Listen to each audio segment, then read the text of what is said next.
jẹ́ ayọ̀ jẹ́ lórí ìkànnì yìí o Ṣòkòtì TV YouTube channel ẹ̀rìmọ̀ sẹ́lẹ̀kẹ̀ ètò tó yà kílálà pẹ̀lú olólùfẹ́ yìí o Abdulrasaq Adéwálé Ṣòkòtì alágbẹ̀dẹ ọ̀run àdìrà ètò bí ẹni ṣàna ìyàwó ẹ máa wò kàn nìyí láti ìgbàdégbà o bó ṣe ń fọ̀rọ̀ wérọ̀ pẹ̀lú lọ́balọ́ba àtàwọn àgbààgbà nílẹ̀ Yorùbá tó tún fètò ẹ̀ wá ìrànlọ́wọ́ fọ́pọ̀lọpọ̀ tó níṣòro àti gbogbo ọ̀rọ̀ tó ń lọ tó ń jà ràn-ìràn láwùjọ wa gbogbo ẹlẹ́ ó máa wò lórí ìkànnì yìí o Ṣòkòtì TV YouTube channel ẹ máa wò ó.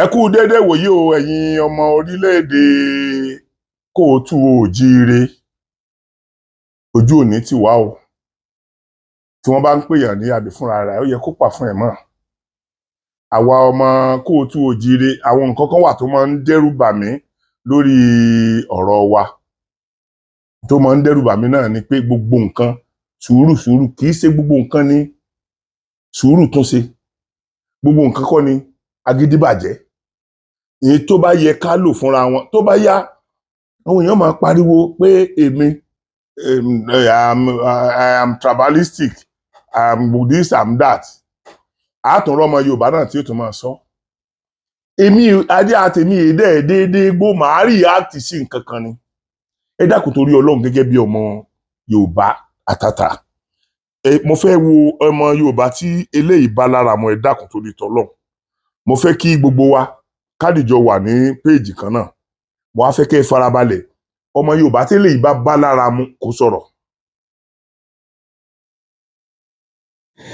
Mom, and you are still going to Yoruba churches. By now, you are still a member of Mountain of Fire, Winners, Deeper Life. Mom, what name them? You are an Igbo and you are still a member of a Yoruba church. I lay generational curse on you and your generations. It shall not be well with you and your family. You are an Igbo and you are still co-joining yourself to Yoruba churches upon what is happening in Nigeria. An Igbo sensible man and woman, an Igbo sensible person, you are still worshiping under the umbrella of Yoruba man's church. I lay generational curses on you. It shall never be well with you, your family, your generations. He say, nah, Jesus. Come, where you worry, you never go, you never finish. Every of them will get land for Yoruba land. Will get company for Yoruba land. Will get shop for Yoruba land. Will get house for Yoruba land. Will don't succeed making for Yoruba land. They say generational curse. Wait till you worry, you come back, you never finish. And every of them will get church for Yoruba land. Will get their church for Yoruba land. They say generational curse. Come back, you never finish. And every of their children went school for Yoruba land. Why don't graduate for Yoruba land from nursery to secondary to university? They say generational curse. He say, nah, Jesus. And every of them, when they ever mingle with Yoruba people who live in Yoruba house as a tenant, who build that in Yoruba land as a landlord, the same generational curse. You see this thing all of they do. And if you go to her comment section with this thing when she talks, so when you go to her comment section, you will not see any of them draw comment to condemn what she talk. Because of say, in measure Yoruba, even though the woman calls them with that video, as far as say the woman measure Yoruba, they are okay with it. They accept it. They receive them. Because of say the woman measure Yoruba, even though the woman calls them. You see this thing one they talk. We they talk and now, we they talk when I say more stop on tribalism, when I say person they against you now. You see this rock one that they build, if they collapse, now top on our head, it go collapse photo. Because I don't know the reason why somebody will just wake up and wake up in the morning and do this kind of video and post it on social media. And none of them condemn it. Even their elder, even their politician, even their leader, even their so-called Igwe, even their so-called Ohaneze, none of them is calling these children to order. Say this thing won't stop them. They bring and come. They are coming. They are timers. They are coming. None of them is stopping them. But when we do video to condemn what they said, now we can't come our comment section because they say you are Igbophobic, you are Igbophobic, you are tribalistic, you are a tribal bigot. This thing they are doing so. This thing they are doing so. Okay. He never finish you. And he said to every prayer, Amen. Now Jesus to every prayer. Amen, amen, amen, amen, amen. Tó bá jẹ́ ọmọ Yorùbá kan ló jáde tó ṣẹ́rú èpè yìí, mo mọ àwọn Yorùbá ẹgbẹ́ wa tí ó jáde tí ó máa gbé ṣépè padà pé bóòlù ṣe máa gbé ìran oníran ṣépè bẹ́yẹ bẹ́ẹ̀ ló ṣe máa ṣe kíní bẹ́yẹ bó lòun ṣe dá wà nìyẹn. Èyí tá a fi ń borí mọ́ wọn lọ́wọ́ nìyẹn. Gbogbo aburú tí bá ń ṣẹlẹ̀ láyé, gbogbo aburú tó bá ṣẹlẹ̀ láyé, ọmọ Yorùbá wọn ó ti gbà pé Ọlọ́run ló kọ. Tí ò bá jẹ́ bẹ́ẹ̀, ẹ wo ọmọ kan bẹnu wíwọ́ bí apá ajá yìí tó sì jáde tó ń ṣe irú èpè yẹn fún àwọn ìran rẹ̀ pẹ̀lú ògo Ọlọ́run. Gbogbo èpè tó ṣẹ́yẹ pátá lórí àwọn tó ṣẹlẹ̀ bí iná bá sunsun a máa jẹ ni, bóòrùn bá sunsun à gbé sọnù ni. Pẹ̀lú ògo Ọlọ́run eléyìí tó ṣẹ́yìí bẹ́ẹ̀ ni ó rí. Bẹ́ẹ̀ gbogbo ẹnikẹ́ni tó bá ní dúkìá lọ́dọ̀ wa, gbogbo bó ṣe ní kó rí fún wọn yẹn bẹ́ẹ̀ ni ó rí fún wọn pẹ̀lú ògo Ọlọ́run. Ẹ̀yin èèyàn ẹ dákun kí là ń wá náà torí Ọlọ́run? Kí ló ń dà wá láàmú? Kí la fẹ́ táàrí? Irú ọmọ olórí burúkú yìí, ọmọ egbére yìí kó máa sọrú nǹkan tó ń sọ yẹn lẹ́nu, kí Yorùbá ọ̀dẹ̀ ní bínú, kí ń bínú sọ́dún kan bẹ́ẹ̀. Gbogbo nǹkan tó bá yẹ ká bínú sí, ní bínú sí. Ẹ jẹ́ kí n tó fi mí hàn yín. Ẹ̀yin èèyàn ni ẹ wo eléyìí o. Rísì tí mo fi máa ń sọ fún wípé kò sí ìran tí àwọn olórí burúkú ò sí, kò dẹ̀ sí ìran tí àwọn olórí ire ò sí. Ìgbò lẹ́ni yìí náà ẹ tẹ́tí sí. Dákun. You know that you are not an Igbo by accident like me. Gather here. Now, today, I would like to clarify, one thing with you guys. That my calling you out for the crimes that you are committing all over the world is not me trying to degrade or demarket the Igbo culture. I am not calling out Igbo culture. I am calling out Igbo people. We all know that 85% of Igbo people are horrible human beings. And that's the truth. Many of the crimes being committed here in South Africa are being committed by Igbo brothers. Zolani, this guy arrests people all the time, and almost all of them are Igbos. The ones that were released from Ethiopia, 139, out of 139, 130 of them were Igbos. And I asked you guys this question: why 95% of Nigerians committing crime overseas and demarketing the name of Nigerians are Igbo? 5% of the total Nigerians are from other tribes. That's the truth. Yorubas commit crime too. Yes, Wari people commit crime too. Bini people commit crime too. But Igbos are the majority set of Nigerians that are destroying and tarnishing the image of Nigeria. And that is why I am calling you guys out all the time. So when I call you out, I don't say Igbo, I say Igbo people. Because you guys are the problem we have in Africa. You guys are the problem that Nigerians have. And if Nigerians should have to protest, they should be protesting against Igbo. And that's the truth. Today, what is happening in South Africa today is as a result of the abomination that you brought to this place, coming to crown a king. You see, we used to, respect Igbo back in the days, in the 90s, being the most popular tribe in Nigeria. 85% of the Nollywood films and storylines and soundtrack were tailored after the Igbo culture and tradition. Nigerians will agree with me on this. It used to be a very respectable tribe until you people started bringing down the image of this tribe by yourself.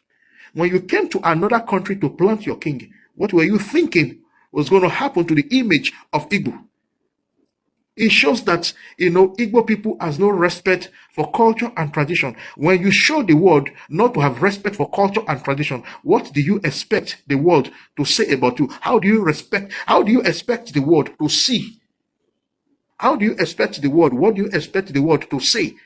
How do you expect them to see? How do you expect them to perceive your culture to be? What you did, the Zulus have never done that.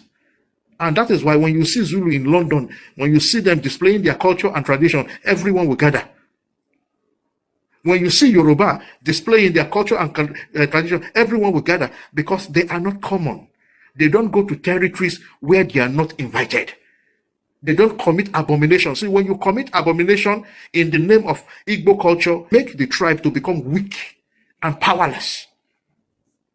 According to what Daddy Billy said, when you commit crime with your Igbo surname, when it comes out in the news, what will people say? They'll say, oh, these Igbo people. And that's the truth.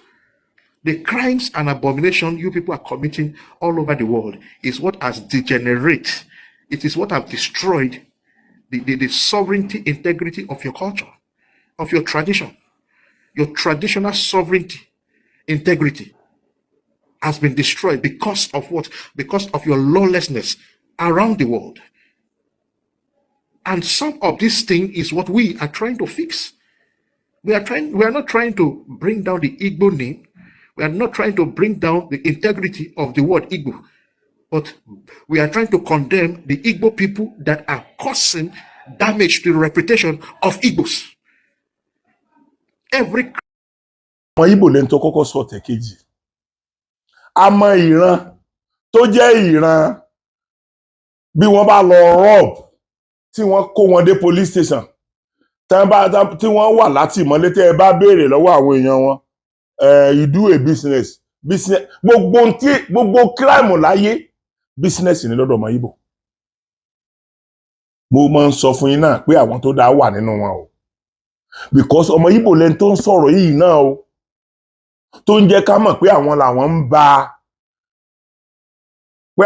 ń ba bó tilẹ̀ jẹ́ pé ó sọ àwọn ọ̀rọ̀ kan náà tí ó kù díẹ̀ káàtó, torí pé alára nígbàrá bádìẹ náà bá wọ inú àgò á bẹ̀rẹ̀. So àwọn kan wà pé ó ń sọ̀rọ̀ fíìmù wọn àti Ìgbò tí ìrántí pé àwọn ó ṣe fíìmù láyé táwa ti ń ṣe commercial film, tí àwọn fíìmù tí ó ṣòro dáwọ́lé gan nísìn àwọn Àjàní Ògún, àwọn ayé sinmi nǹkan bẹ́ẹ̀ yẹn, kí ìran Ìgbò tó sọ pé àwọn ó bẹ̀rẹ̀ fíìmù àtọ̀ tí ó jẹ́ pé àgbè travel gbogbo wa tẹ́mi wà ní Kaduna, gbogbo àwọn bàbá wa yìí wọ́n á gbé fíìmù wá, kò tí ì sí jẹ́pọ̀ ọmọ Ìgbò ń ṣe fíìmù ńgbà yẹn, wọ́n á gbé fíìmù wá. Èmi ni chairman association wa ní Kaduna ńgbà yẹn, tán bá gbé fíìmù wá láti Kaduna ni màá ti tẹ̀lé wọn tọ́ gbogbo north. Ẹ̀yin ọmọ Yorùbá ẹ̀ ń fetí gbọ́ ilé yìí o, ẹ̀ ń fetí gbọ́ ilé yìí o. Ṣé rí, mo ti sọ fún yín pé àwọn ọ̀tá wa nílẹ̀ Yorùbá pọ̀ gan. Kò kì í yé àwọn èèyàn tí mo bá ń sọ̀rọ̀. Tẹ́ bá rí nínú àwọn ọ̀tá tí mo kà ní àwọn bandits tó ń jíyàn gbé tó ń pààyàn yìí. Mo wá sọ pé láàrin bandit àti àwọn ọmọ Ìgbò, criminal ọmọ Ìgbò ni mo ń sọ o, kì í ṣe àwọn Ìgbò dáadáa o, àwọn criminal ọmọ Ìgbò. Iṣẹ́ ọwọ́ tí wọ́n fún fẹ́ẹ̀ burú ju ti àwọn tí wọ́n ń jí wa gbé yìí lọ. Tí ò bá ṣe pé nítorí pé àwọn tí wọ́n ń jí wa gbé wọ́n ń pa àwọn èèyàn tí wọ́n bá gbé, wàláì wọn rí wọn bí ẹni tó súnmọ́ Ìgbò. Àbí Ìgbò tó wó sòsòsò páwọn àwọn èèyàn wọn ò gbọ́dọ̀ lọ bí iṣẹ́ tó dẹ̀ mọ̀ pé ẹlòmíì tí ò bá débi iṣẹ́ yẹn kò sí bó ṣe fẹ́ jẹun ẹlòmíì ó jáde yóò lọ tọrọ owó kan tó lè jẹun ni ẹ̀dẹ̀ wọn mọ̀ jáde for 4-5 days nígbà tí bí wàá bá fẹ́ pa àwọn èèyàn kú wọ́n á wá jáde pé káwọn tiẹ̀ lọ́wọ́ ẹni tó bá lówó lọ́wọ́ jáde pé káwọn tiẹ̀ lọ wá nǹkan rà ẹ̀ẹ́dẹ̀ mú ẹ̀ẹ́dẹ̀ dú téèyàn bá lè máa dú àwọn ọmọ ìyá yín bẹ́ẹ̀ yẹn ìyàtọ̀ wo ló wà láàrin ẹ̀yin àti bandit ṣe bí àwọn ọmọ ìyá tí yín lẹ̀ ń dú bẹ́ẹ̀ ẹ bá ọmọ ìyá tí yín lẹ̀ ń dú yẹn ẹni tó bá ń dú ọmọ ìyá rẹ̀ ẹni tó bá pa ọmọ ìyá rẹ̀ ọmọ ìyá ta ni ò lè pa mo sọ fún yín wípé ok ṣe àǹkó di méjì bẹ́yẹn mo tún sọ fún yín wípé àwọn ọ̀tá kẹta àwọn ni ọ̀tá tó ń bú Sunday Igboho tí wọ́n ń bú Ìbà Gani Adam ọ̀tá ọmọ Nàìjíríà nìyí tí àbá tí ìmọ̀ declare àwọn lọ́tà wọn ó continue orí burúkú tán ṣe yẹn ni how will you continue abusing them tó bá jẹ́ pé àwọn méjèèjì ṣiṣẹ́ papọ̀ ní táwọn ìkọlà àmọ́ wí gbogbo àwọn ọmọ tí wọ́n gbé lọ for years yẹn àti ẹ̀gbọ́ pé Sunday gbìyànjú tó lòun fẹ́ lọ a dè mọ̀ pé ọmọ àlè kan ní òjò lọ a mọ̀ pé ọmọ àlè kan ní òjò lọ so ìyẹn náà gbogbo tó ń ṣe ń sìn kó fi kúrò lórí oyè yẹn ni tó bá kúrò lórí oyè yẹn yóò mọ̀ pé òun ṣàìdá torí ìrìn bí ẹni tí ó lóṣù kan nínú ilé rẹ̀ kan tó gbé sí ibi tó bá belong sí mi ò bẹ́lọ̀ kó kú ò ní rùn ṣùgbọ́n tó bá jẹ́ pé dáadáa ló ṣe fún wa nípínlẹ̀ Ọ̀yọ́ pàápàá jùlọ nílùú Ìbàdàn dáadáa ó bá ẹ tó bá jẹ́ ìdàkejì náà ìdàkejì yẹn náà ó bá ẹ so àwọn kẹta nìyẹn ṣe rí àwọn èèyàn tí wọ́n jẹ́ ọmọ Yorùbá tó jẹ́ wípé wọn kì í sọ̀rọ̀ Yorùbá dáadáa àwọn náà wà lára ọ̀tá àwa ọmọ Yorùbá torí gbogbo wọn tí kì í sọ̀rọ̀ ọmọ Yorùbá dáadáa yẹn kì í ṣe gbogbo wọn náà ni Fúlàní o ọmọ Yorùbá gidi lọ́tún lósì ó wà nú wọn o nídìí ìyá nídìí bàbá tọ́jú ọmọ Yorùbá ṣùgbọ́n ẹ wo ibi tí wọ́n ń bàdé so now tá a bá ti wá ń rí àwọn kọ̀ọ̀kan tó ń dìde tó lè máa sọ ọ̀rọ̀ ìṣírí fún gbogbo wa àsọyẹ káwọn ọmọ Yorùbá ó listen sí ara àwọn tó ń dá ogun lẹ̀ ní àwọn mùsùlùmí tí wọ́n ń láwọn ò introduce Sharia court nílẹ̀ Yorùbá wọ́n pọ̀ lọ bẹ́yẹn tí n bá ní kí n máa kà wọ́n now àwa dúpẹ́ pé Ọlọ́run jẹ́ ká rí àwọn kan nínú àwọn àfáà yẹn tá a fi gbọ́dọ̀ kọ̀ndẹ́mù gbogbo àfáà èmi máa ń sọ pé ẹ gbọ́dọ̀ kọ̀ndẹ́mù gbogbo àfáà ẹ gbọ́dọ̀ kọ̀ndẹ́mù gbogbo Christian ẹ gbọ́dọ̀ kọ̀ndẹ́mù gbogbo àwọn alábàáláyé bẹ́ẹ̀ náà ni mo dẹ̀ máa ń fi àwọn tó bá ṣe dáadáa nù wọn hàn bí mo bá ṣe ń sọ nípa àwọn tó ń ṣe aburú mo ti sọ nípa ọ̀rọ̀ wèrè ẹlẹ́nu bí ẹnu pọ̀nmọ́ tó wà ní Ìwó yẹn tó pẹ̀rẹ̀ mufti yẹn tẹnu ọmọ orúkọ sábí ọ̀sẹ̀ mo ti sọ̀rọ̀ yẹn fún yín lẹ́yìn pé mo ti sọ ọ̀rọ̀ ìyẹn fún yín lẹ́yìn tí mo ti sọ̀rọ̀ yẹn fún yín tán mo ti sọ̀rọ̀ ọ̀pọ̀lọpọ̀ àwọn èèyàn náà mo ti sọ̀rọ̀ ọba tí kò ṣe bí ọba ilẹ̀ Yorùbá tí gbogbo yín náà rí Ràṣídì Elétekéte gbogbo yín náà lẹ́rí bọ́ àwọn bàbá wa kan tán bá ń ṣe bó ṣe yẹ tán ń ṣe bó ṣe tọ́ àti bó ṣe yẹ wàláì àwọn máa fi ọ̀rọ̀ gbé wọn lárugẹ tó bá wùyàn kó gbà tó bá wùyàn kó má gbà ẹ wo irú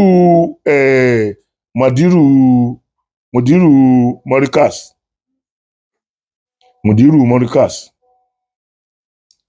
ẹ jẹ́ kí n fi nǹkan tó sì dàpọ̀ ẹ̀yin ọmọ ìyá mi mọ̀dírù Morikas tí ó jẹ́ wípé wọ́n ti dúró gẹ́gẹ́ bí ọmọ Yorùbá wọ́n ń fi ara wọn hàn gẹ́gẹ́ bí ọmọ Yorùbá ẹ dákun torí Ọlọ́run mo fẹ́ kẹ́ ẹ bá mi listen kẹ́ ẹ gbọ́ wọn ẹ jọ̀ọ́ torí Ọlọ́run mo fẹ́ kẹ́ ẹ bá mi listen kẹ́ ẹ gbọ́ wọn. dánwò tó kan gbogbo tó ń kan àwa mùsùlùmí àti àwọn ilẹ̀ Yorùbá yìí ni pé afẹ́ràn fà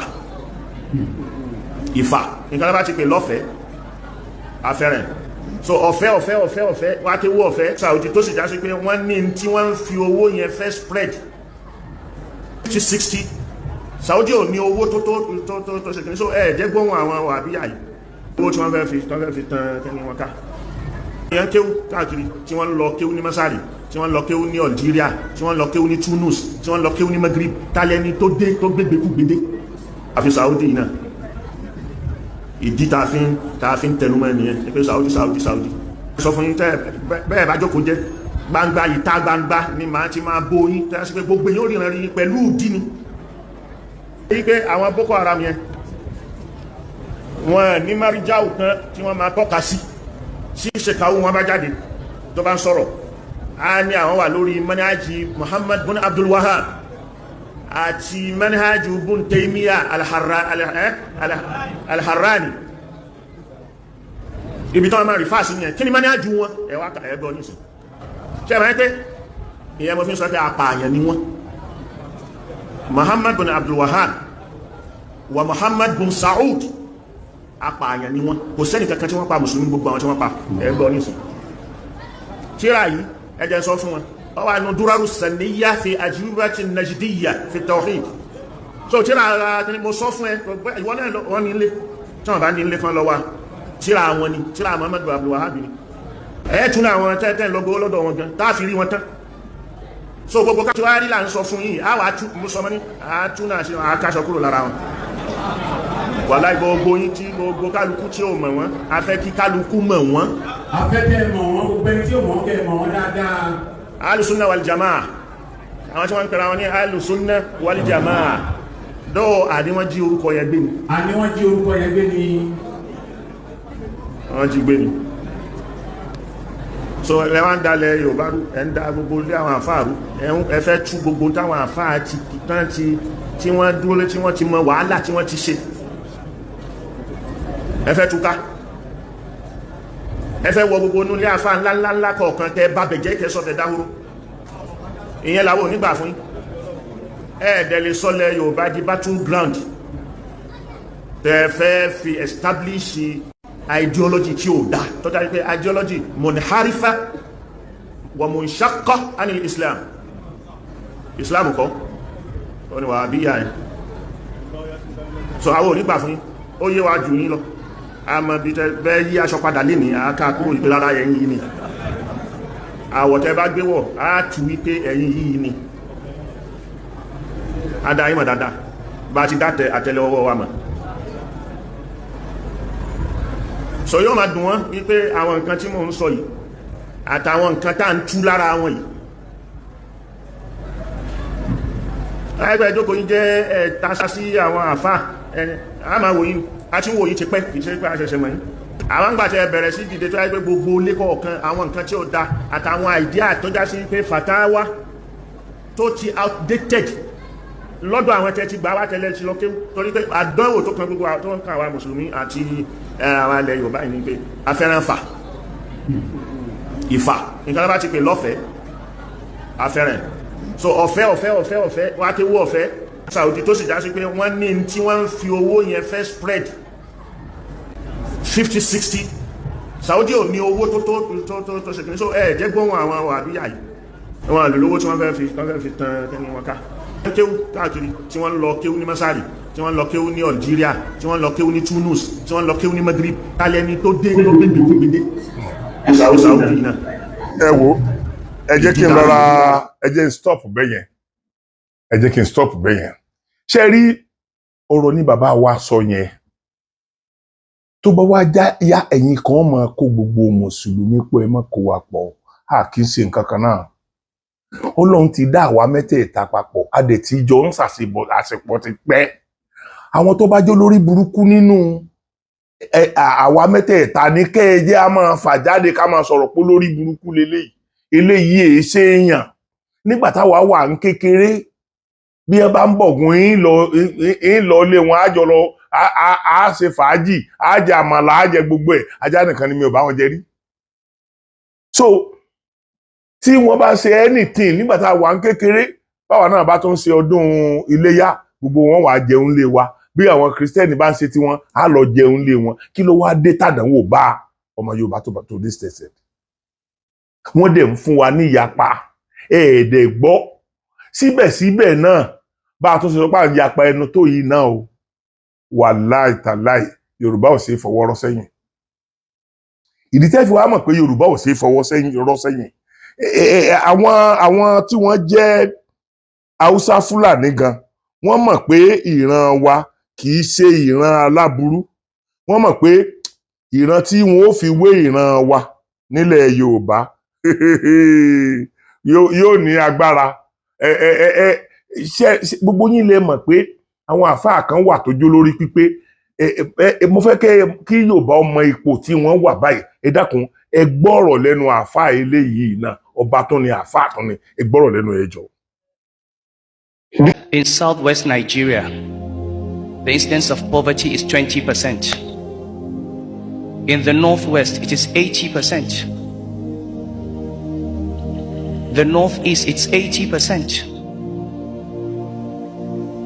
Why is it that the poorest parts of this country are the Muslim parts?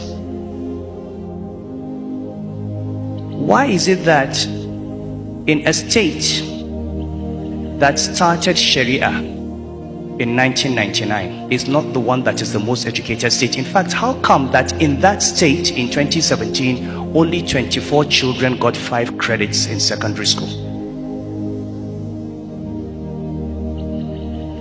How do we define Sharia? How do we define Islam? Illiteracy? Malnutrition? Children on the streets? We have to ask ourselves. And we can't ask those questions until we begin to understand through usul that you have to live in this world well in order to serve Allah for the hereafter. For Islam to prosper, we need educated Muslims. We need Muslims that are not begging. We need Muslims who are standing on their feet. Believe me, if poverty continues in the north, Islam will disappear from the north. Poverty can lead to disbelief. These children that we see as almajiris and we laugh at them and we treat them as victims, somebody will just come and pick them up, put them in a school, give them medical care, and convert them to another religion. And they will do that by the hundreds and the thousands. So, what we see on the street is a product of bad economic policies and wrong priorities. These children are not criminals, they are victims. What part of Islamic law, what verse in the Quran, what hadith of the Prophet allows a father to give birth to a child and leave the child to go and fend for himself? Where? In southwest Nigeria. Also very repeat ní ẹjọ́ ẹni tí gbogbo yín mọ̀ bí ẹni mo wó nìyẹn ó ṣe gọ́fúnà Central Bank ṣé kéwú ló gbé débẹ̀ yẹn ṣé gbogbo àwọn tó ń ṣe gómìnà ní àríwá ní northern states ṣé kéwú ló gbé wọn débẹ̀? Then gbogbo àwọn ọmọ tẹ́ ẹ kọ̀ sílẹ̀ tẹ́ ẹ rán léèwé tẹ́ ẹ ṣe kankan tó jẹ́ pé tẹ́ ẹ bá ti bí wọn ẹ dà wọ́n ta lẹ́gbẹ̀ẹ́ abọ́lé wọn lọ́wọ́, àwọn ni wọ́n ń lò fún Boko Haram sìn nítorí pé gbogbo ń tàn rí jẹ tàn rí mu nílé òbí wọn àwọn yẹn ó fi fà wọn lójúmọ́ra wọn ó dè di ara wọn. Mo kàn fẹ́ kẹ́ ẹ mọ ìyàtọ̀ tó ń bẹ láàrin ọmọ Yorùbá àti ẹni ọ̀dà èdè. Ó wù mí kẹ́ ẹ mọ̀ ẹ̀yin èèyàn ọ̀pọ̀lọpọ̀ nǹkan ni mo fẹ́ fi hàn wá ṣùgbọ́n kò wù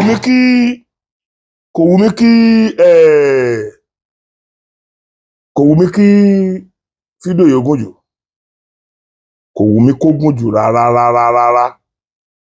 therefore àwa èèyàn á nídìí láti ṣọ́ra pàápàá jùlọ àwa ọmọ Yorùbá ẹ má jẹ́ nìkan ó tàn wá kéwú wọn ò ríṣẹ́ fi ṣe kéwú èmi ò ní kéèyàn mọ̀ kéwú ṣùgbọ́n tó mọ ìgbà kan wọ́n máa ń kọrin kan bọ́ọ̀mọ yín bá kàwé ẹ jẹ́ ó kéwú kò sí tó burú mẹ́ tọ́mọ rẹ bá kàwé ní tí ó jẹ́ ti wà lọ́wọ́ ẹ dákun bo ni wọ́n ti ń fi ọ̀rọ̀ kéwú jẹun lẹ́yìn kó o di àáfàá tí ó máa kọ́ máa ń kéwú lẹ́yìn kó o di àáfàá tí ó máa kọ́ àwọn ọmọ tí wọ́n fẹ́ kọ́ kéwú bóyá nílé ìwé kí ni wọ́n lè fi kéwú sí ní Nàìjíríà ẹ̀yin èèyàn tí n bá ń sọ fún yín mi ò sọ ní sọ pé mo hate Islam mi ò lè hate Islam tọ́lẹ́sìn tèmi ni gbogbo wa ni mo dé máa ń pariwo pé kò sí bàbá ẹni tó lè lé mi bẹ̀ ẹ̀sìn tí bàbá mi fi lé mi lọ́wọ́ ni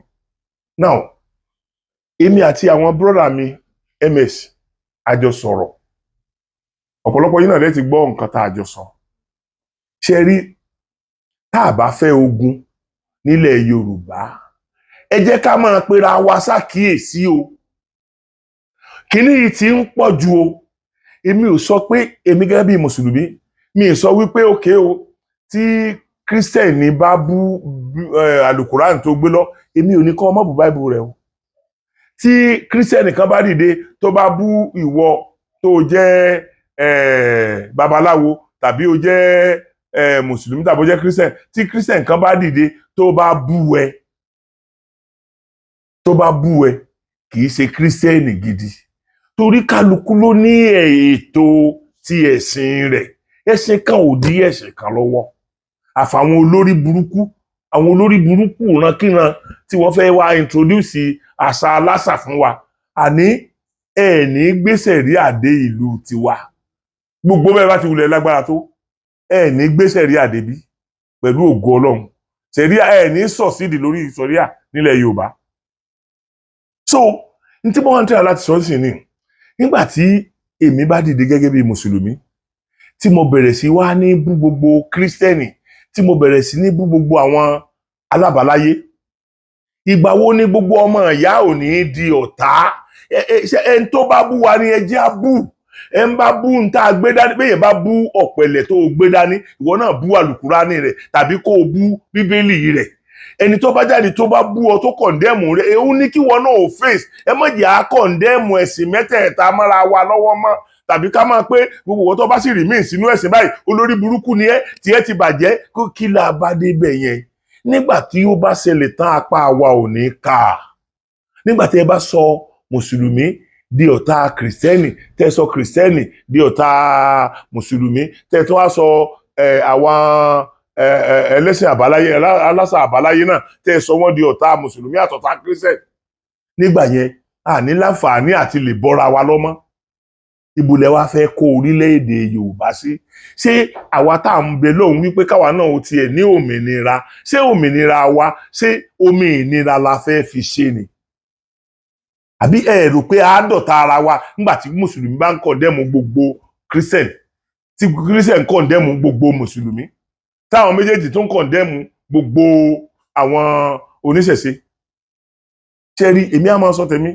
tó bá wù wá ìjẹ́ agbọ́ tó bá wù wá ká má gbọ́ ìwọ tó bá wù kó tó ní mo fẹ́ díjà ogun ẹ̀sìn sílẹ̀ ní problem gbèsè ayé ẹ nìyẹn torí ò ra dátà fún mi so problem yẹn ti gbèsè ayé mọ̀lẹ́bí ẹni ṣùgbọ́n èmi ń pe gbogbo ọmọ Yorùbá ẹ dákun torí tọlọ́hun bí èèyàn bá bú bíbélì tó gbé dání tó bá já lálùkùránì ni ìwọ náà bú àlùkùránì ẹ bí èèyàn bá bú ifá ọ̀pẹ̀lẹ̀ tó gbé dání tó jẹ́ mùsùlùmí tàbí kírísítẹ̀nì ìwọ náà bú tí ẹnì kọ̀ọ̀kan wọn náà gbé dání bí èèyàn bá bú ọ gẹ́gẹ́ bí mùsùlùmí bóyá kírísítẹ̀nì bú ọ gẹ́gẹ́ bí mùsùlùmí ìwọ náà bú gẹ́gẹ́ bí kírísítẹ̀nì ìwọ náà bú gẹ́gẹ́ bí oníṣẹ̀ṣe tó bá jẹ́ pé oníṣẹ̀ṣe ló ń bú yìí so therefore kò ní sí à ń kọlura wa lọ́jọ́ iwájú ẹ má balẹ̀ Yorùbá jẹ́ fún wa torí Ọlọ́run ẹ má balẹ̀ Yorùbá jẹ́ fún wa ẹ̀yin yẹn mi kò ní jù báyìí lọ torí pé fídíò yìí ti fẹ́ gòjù mo kàn bẹ̀ gbogbo wa wípé ẹ jọ̀ọ́ o ẹ jẹ́ á létí ìgbọràn o ntẹ́ fi padà tú ilẹ̀ Yorùbá tí kírísítẹ̀nì ọ̀dọ̀ta muslim tí mùsùlùmí ọ̀dọ̀ ta kírísítẹ́nì tí gbogbo wọn náà tún dẹ̀ ta àwọn ẹlẹ́sìn àbáláyé dá nǹkan lẹ̀ ni o ọmọ ìyá ni wá o gbogbo àwa mẹ́tẹ̀ẹ̀ta jọ máa ń gbé nínú ilé kan náà tí àwa mẹ́tẹ̀ẹ̀ta jọ wà nínú ilé kan náà tí kì í dẹ̀ síjà láàrin ara wa tó ẹ jọ̀ọ́ torí tọlọ́run ojú òní tiwa ẹ dákun èèyàn ọmọ Yorùbá ẹni tó bá bú ọ bú ẹ bá bú tó gbé dání bú tó gbé dání ṣùgbọ́n ẹ mọ̀jà máa kọ̀ndẹ́mù pé gbogbo ọ̀tọ́ bá ń sin ẹ̀sìn báyìí tó sì rí míì sínú ẹ̀sìn báyìí orí ẹ̀ ti burú kíní you can imagine that irú ọ̀rọ̀ aláìlọ́pọlọ wo ni irú ọ̀rọ̀ yẹn máa jẹ́ so mo bẹ̀ yín ẹ̀yin ọmọ Yorùbá ojú òní tiwa mo kí gbogbo ọmọ Yorùbá ní gbogbo orígun mẹ́rẹ̀ẹ̀rin àgbáyé pé